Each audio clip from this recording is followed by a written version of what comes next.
Hello, what's up guys? It's Gary here and you're watching G4 Gadget. Today, let's talk nothing. This is the Nothing Phone 2. The Nothing Phone 2 accumulated a lot of hype even before it was launched.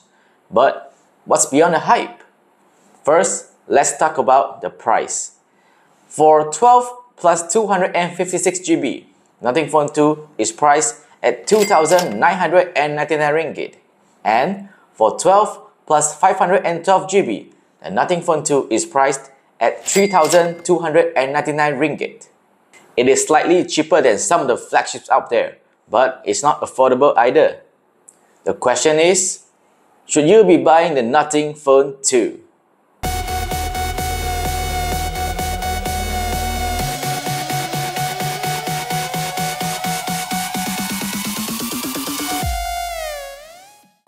Glyph Interface. You cannot talk about the Nothing Phone 2 without mentioning it.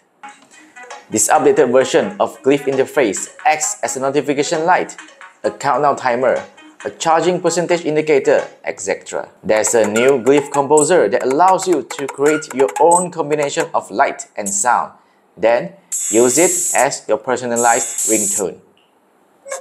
It's kind of fun and interesting, but it gets boring quickly. Can't deny the fact that the Glyph light and the overall aesthetic of the phone is one of my favorite in a smartphone of all time. These include the side frame, the transparent back, and symmetrical bezels on the front. However, the glass back of the phone 2 feels like plastic, which weirdly doesn't feel as premium. Let's talk performance.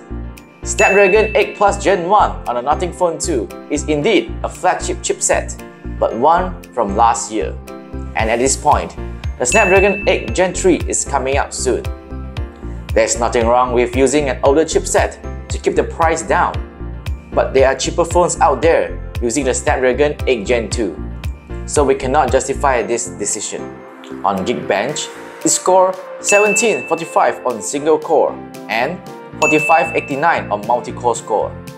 Everything is buttery smooth, including gaming with demanding graphics like Genshin Impact, which you can run on higher settings at 60 frames per second. The top part of the phone gets a little warm after a long gaming session, but not unusable. The Nothing OS 2 is a clean, almost pure Android experience, with literally no bloatware other than the Nothing X and the Glyph composer, which is really good. Some may not like the purity of this Android UI, as there are not a lot of features packed in.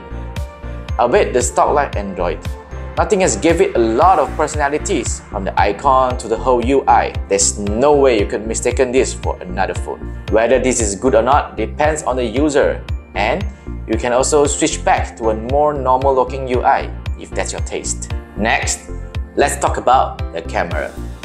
Nothing Phone 2 comes with a 50MP main camera with OIS, a 50MP ultra-wide camera, and a 32MP selfie camera.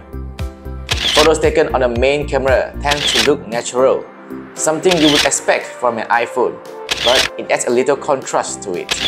There's not a lot of overprocessing here, which is not necessarily a bad thing. HDR is not bad, especially on the main camera. The ultra-wide camera produces good photos, but not as great as the main camera.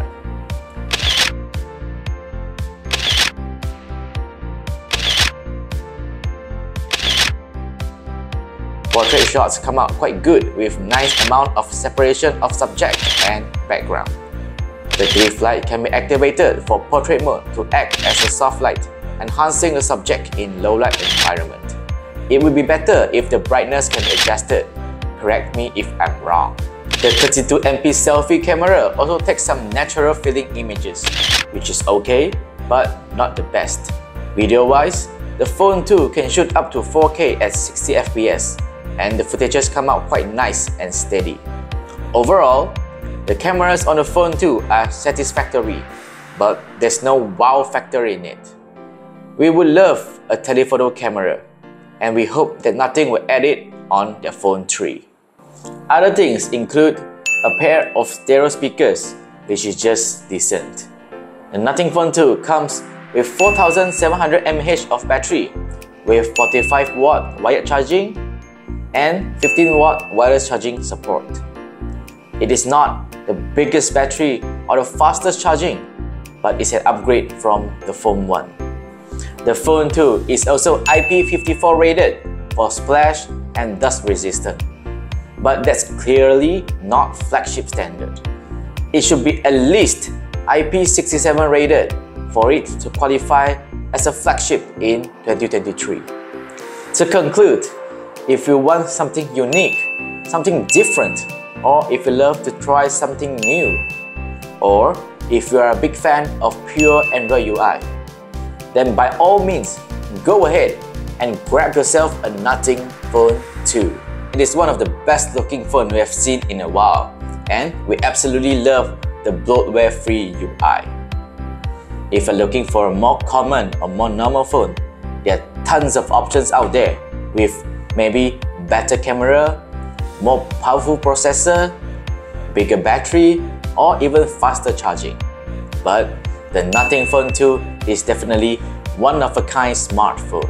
What do you think about the Nothing Phone 2? Leave a comment down below and tell us your thoughts. Don't forget to like, share, and subscribe to G4Gadget for latest tech news. See you guys next time. Bye!